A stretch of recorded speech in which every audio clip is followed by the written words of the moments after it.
Johan Nel en ek is drywebestuurder by Willem Kreer. Ek is al 9 jaar by hom en ek is uit en uit oor die drywe. Maar ons het na Yuri hulle toe gegaan met 'n voorstel of ons 'n plan kan kry waar hulle vir ons plastiek in 'n net kan inkry. Dan kan ons reën outomaties weghou van die drywe af. Plastiek ook oor die algemeen jaarliks word nou baie duur. So dis kom ons gesê ons soek meer 'n permanente ding wat ons kan oortrek en kyk hoe laat ons die reën permanent weghou dat ons nie plastiek oor die blare dak sit nie. Ek is Yuri Dievenage van Nitex. Ons het 2 veranderinge gemaak op haalnet vir die drywerboere wat ons glo 'n groot verskil gaan maak.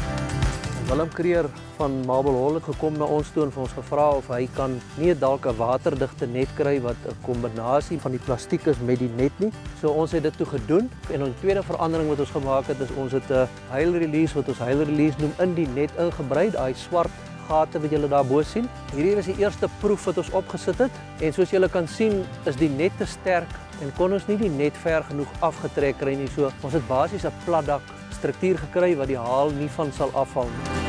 So om daai probleem op te los dat die net te plat is, het ons toe besluit om 'n kabel te span aan die onderkant van die struktuur wat ons dan 'n boog kan trek maar kan sorg dat jou vallei reguit is. En ons trek dan daai boonste huil release kabel af na hierdie kabel toe en ons maak hom vas en ons het 'n baie mooi hoek gekry.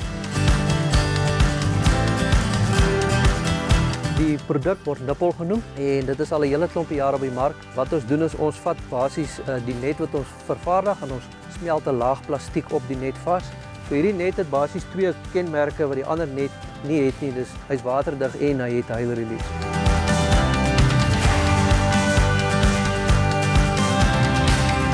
Maar ons moet sê ons is baie tevrede met Nitex. As ons 'n probleem het, kan ons vir Yuri enige tyd skakel. Anders kry ons nadiens is baie goed. En as ons voorstelle het, kom luister hulle graag en sal dan van daar af terugkom met 'n antwoord na ons toe.